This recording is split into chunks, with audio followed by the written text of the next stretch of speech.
At the halfway point in the 2022 season, the OK and OK Junior drivers descend on the Kristianstad Karting Club in Sweden. After the insane speeds of Portugal and Spain, here the focus is more towards technical skill, as the circuit has more braking zones, more overtaking spots, and even the odd thrill-seeking jump. The drivers affectionately call this place the roller coaster. And with the ceremony and energy that always comes with racing in Sweden, it's the perfect venue to shake up the order and throw a surprise into the mix. With 142 drivers in total from 40 nations, it's a truly global spectacle, both on and off the track. The title fight isn't done yet. If anything, it's only just begun. When the season began, it was clear that in OK Junior there would be a close title fight, as half a dozen drivers emerged as contenders in Portugal. But it would be Koski Motorsport and Dimitri Matveev that would triumph in the first final of the season. At the second round in Spain, Sodikart proved their incredible pace and stormed forward with young superstar Nathan Tai to clinch their first victory in OK Junior and to clinch the lead of the standings. But can they sustain the momentum through the season? Tony Kart can't believe their luck in 2022, as after a podium finish in the OK final at Portimao, Joe Turney was able to claim the win after the two men ahead of him were handed post-race penalties. But Turney wanted to win it his way, and he duly did so next time out at Zuera, with a dominant display in the heats and the final. With maximum points thus far, Turney could become European champion as early as this weekend, but it might not be so easy to achieve this time out. There is nothing in motorsport quite like karting. The paddock in the FIA European Championship is like Grand Prix racing in miniature, as teams from all over the world take the mobile circus on tour, and the carnival of karting never sleeps. In a busy paddock like this, there are three types of teams. The big kart manufacturers, such as Tony Kart, CRG, Birolart, Kart Republic, Paralin, Sodi, Praga and Energy Course, who want to win on Sunday and sell on Monday. The satellite outfits, such as Ricky Flynn, Forza, Koski, DPK and Ward, who are here to win with a passion and soul for victory in everything they do. And there's the local teams, privateers and wildcards, who race on home soil, hoping to challenge the established guards. With 142 drivers from 40 nations covering all 6 continents, drivers will never have more track time in motorsport than they do here, which is why many racers never leave. Data analysis is what turns racers into champions, as the teams assess and study every element from engine and water temperature to braking points and throttle applications. The science of racing shows the driver how to improve and how to gain time at every single corner on the circuit in every single session. Fitness training is intensive, as drivers have to regulate their minds to be focused and their bodies to be temples, with training exercises vital to the routine of karting every weekend. The community is close and everybody is here for the same reason. They love the sport, right down to their bone marrow, and the lifeblood of the sport beats in karting. The majority of every racing driver who has ever won in Formula 1, IndyCar, World Touring Cars, Le Mans and Formula E has to start right here. This isn't just a hobby to occupy the weekend.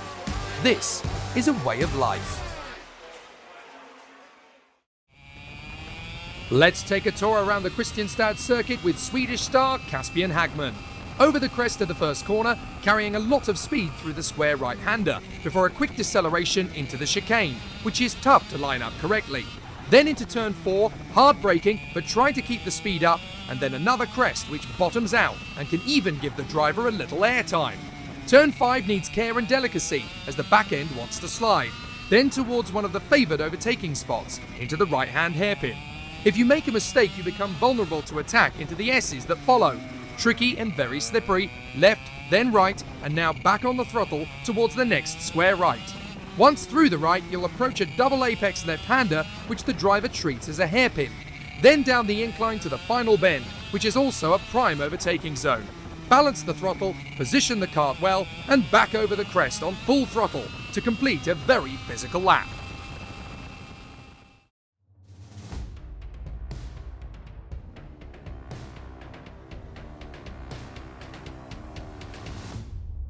I think confidence also is quite high as well from Zuer and Portimao, knowing that we can get the results and have the speed. So hopefully we can keep it like that for the next 2 rounds and finish it off on a high. I think it's the highest level it can be at. Yeah, there's many drivers, many fast drivers. I think it's all very close at the top. As you can see from weekend to weekend, there's different drivers all over the place. So I think the main part of this championship is just to be consistent and keep it really at the front end. I think that's what's going to show, yeah, whoever can stay there and show the best in the point standings. So yeah, I find it very difficult being at the European level, but it's where I want to be and it's the best place to be. I think the expectations that we had at the start of the year are hopefully what we have now. But yeah, I think towards the end of the year, I want to stay where I am and hopefully win the championship, but we'll see what happens. Time for the finals, and here in Sweden, everything is bigger, louder, and more extraordinary than any other circuit on the calendar. Ahead of the OK Junior final, neither Matveev nor Tai have been able to clinch pole position, and with both men at the foot of the top 10, it'll be tougher than ever. Pole has gone the way of Guillaume Bouzard of Luxembourg, but with contenders such as Anatoly Kavalkin and the dueling Tony Kart teammates Jan Krzyzowski and Enzo Tarnvanichku, it's time for the title fight to open up, and for new protagonists to emerge on the podium. Anything could happen in a gripping final.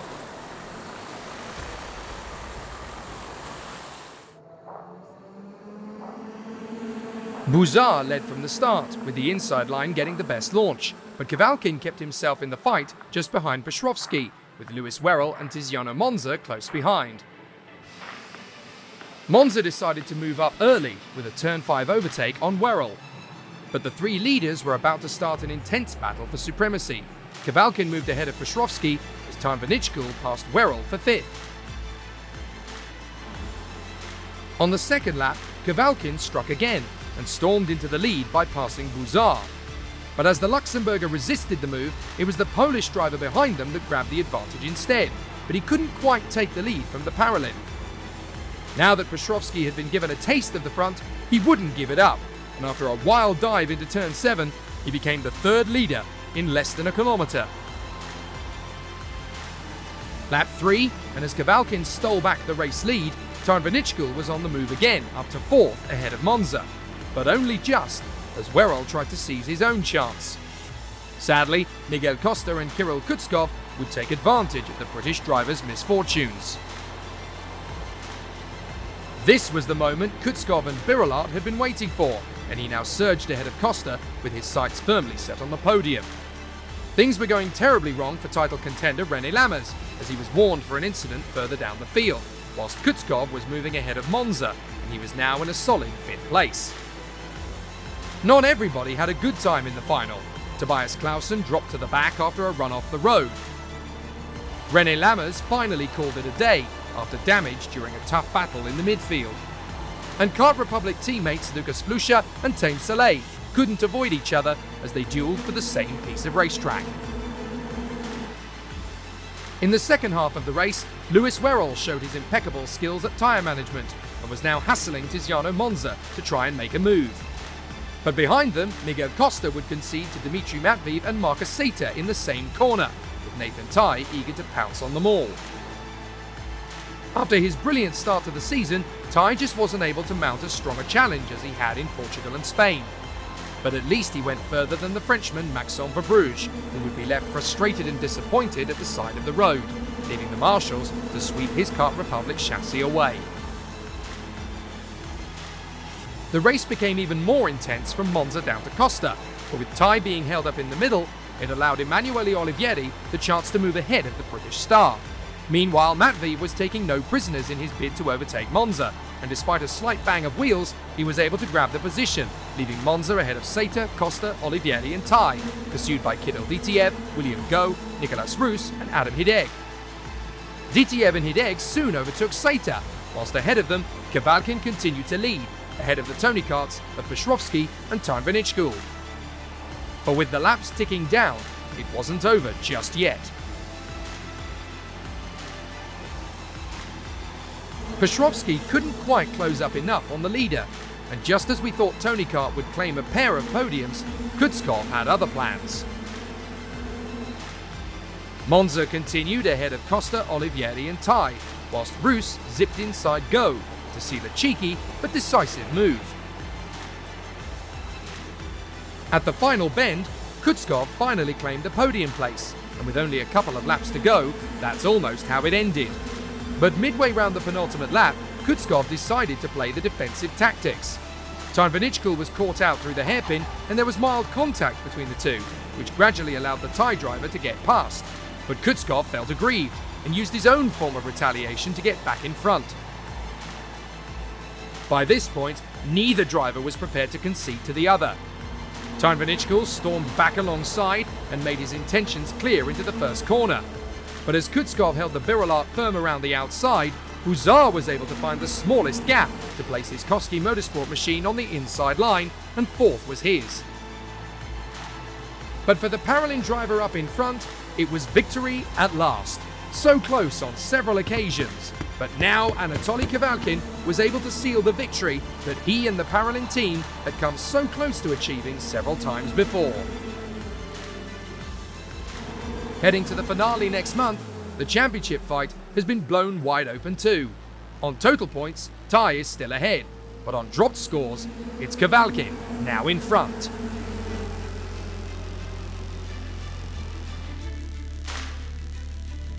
After penalties for Kristianstad and Tarnvinichkul, Buzar would finish third behind Petrovsky, with Werrell, Monza and Costa in the top six, ahead of Olivieri, title contenders Thai and Matveev, and finally Tarnvinichkul in the top 10.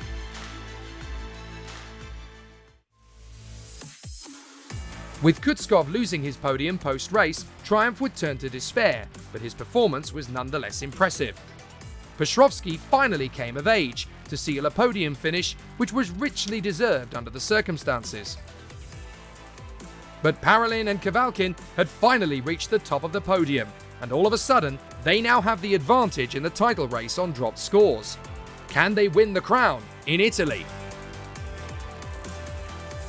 The race was successful for me and for my team. The qualifying practice was good also. Hits, I won 4 of 5 hits. So after super hits, I a little bit missed the first place. In the final, I was just keeping up the pace and try to do my best. So thank you all who support me, thank you my team. The chassis worked perfect, and engine. Overall, the whole week was quite fast. Quali P5 in the group, 13 overall. Heats, I was arriving all the time top 3, try to stay in the group to the pre-final. Then in the pre-final start P2, make great start, then just drive to the finish line. In the final start from P3, after the start I was P2, and a little bit fighting in the first laps. And that's how it goes after staying in the second place. I was a bit lucky in the qualifying because the speed wasn't perfect, but still the qualifying was really good for me. And today already in the super heat I understood that I can make the podium, like I have a chance for it. I'm really proud of myself. Sure, I want to say thank you to my engine tuner Maciek, to my team, because we made a hard way for this podium. We worked a lot and finally we found the speed and we made a podium. I'm really proud of me and myself and all our team. Thank you. In the final, I think Anatoly performance came out after mid-race. So from mid-race onwards, he could express the best of his package. Obviously, he conducted a great weekend, very smooth, no mistakes. Even the start in the final from the outside was probably the trickiest moment of his race, and he managed that properly. So I'm very happy of his performance, and the whole team job was incredible this week.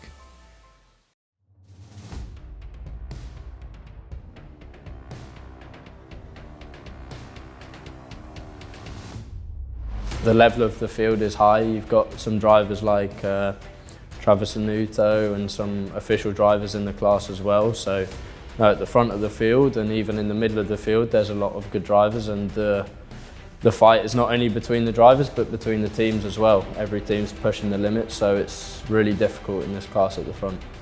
No, there's not a lot of pressure on me to win the race. Of course, that's what we're here to try and do, but if we win or come second, it doesn't make a massive difference to the points. So no, of course we're all here to win and do our best, but I haven't got a lot of pressure to win the race. I think the pressure is more on the other drivers. I'm not too nervous. I'll just drive like I have been, and hopefully the result will be good enough. It looks like we won't be crowning a European champion here in Sweden after all, as the script has been thrown out for a new storyline. The OK battle has been very intriguing from the start of the weekend. Championship leader Joe Turney starts back in 11th, and pole position goes to Kia Nakamura-Berta, who can clinch the lead of the championship if he stays there. But Thomas Stoltjermanis could also triumph alongside him, and Alex Powell is seeking his first win in FIA Karting. But there are underdogs aplenty in the top 6, as Olin Galli, Max Orlov and Lucas Samalisto are all having a great run. But who will win?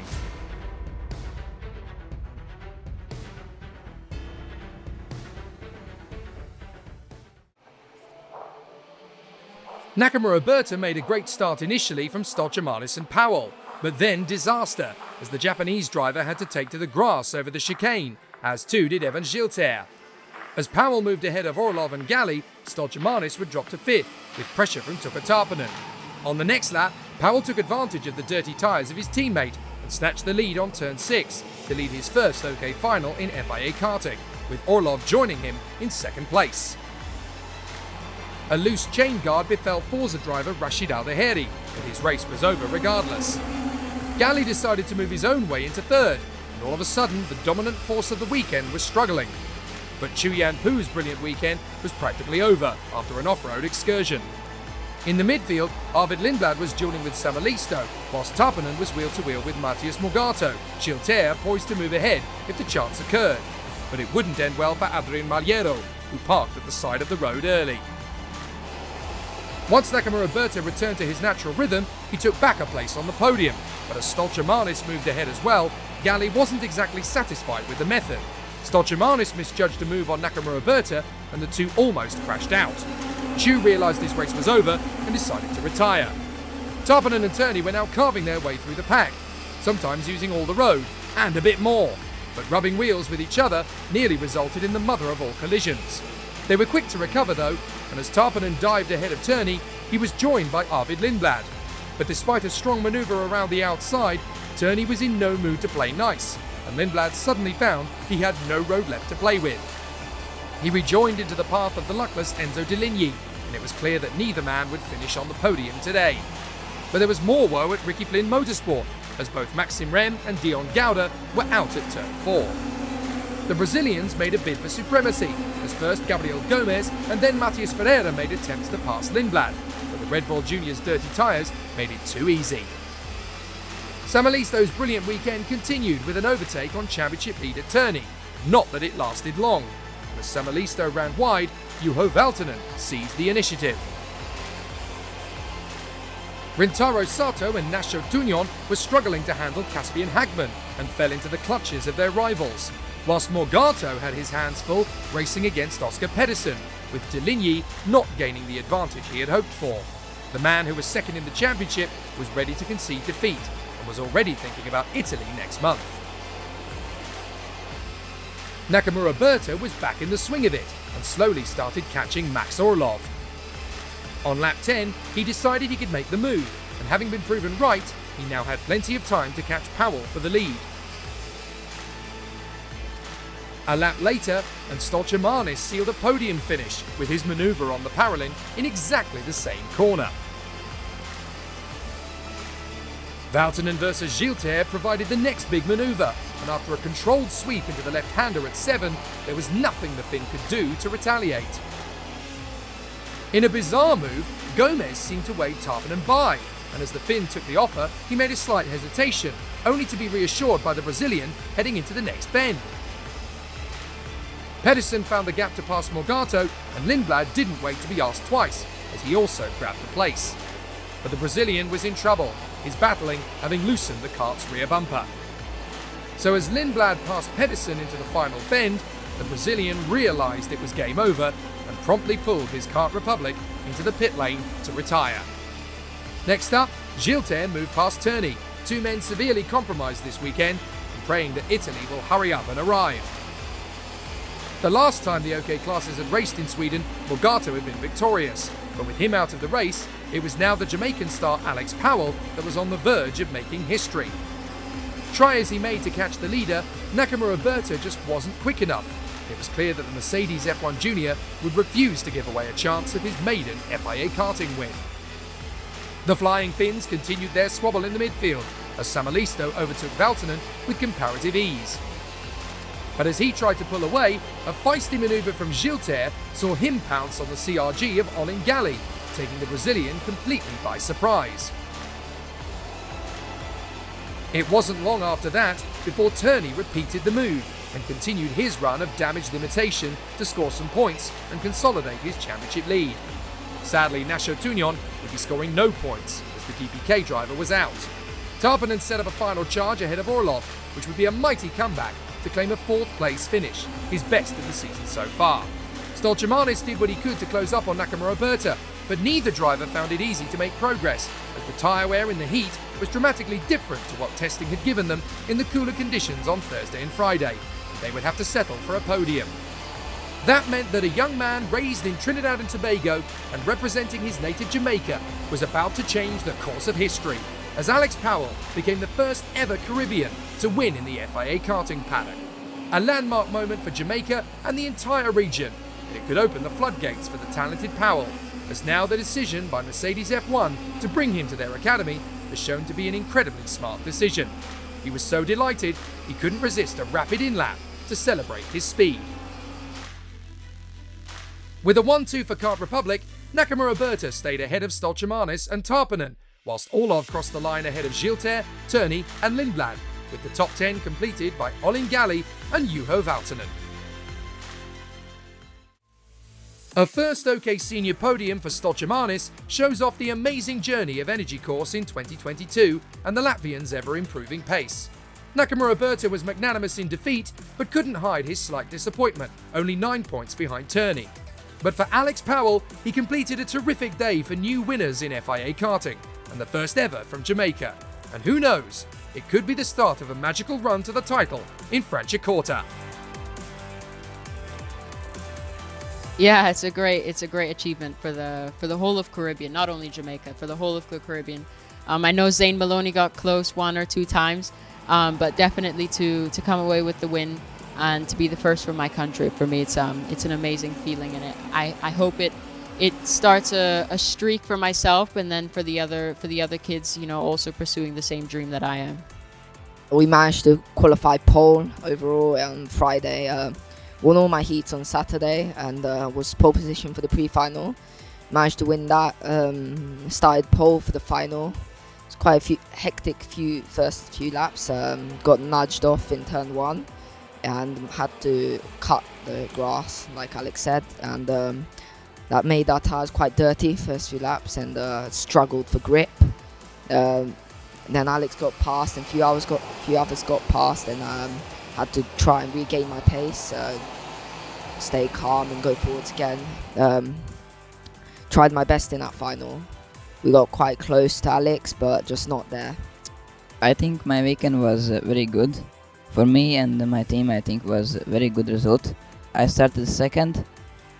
First 3 laps was a mess for everybody, which were fighting. Everybody was fighting, and then I had a gap, a good reference behind Nakamura, and just stayed focused and tried to catch him, but was not possible, and end up in 3rd place. I'm very happy.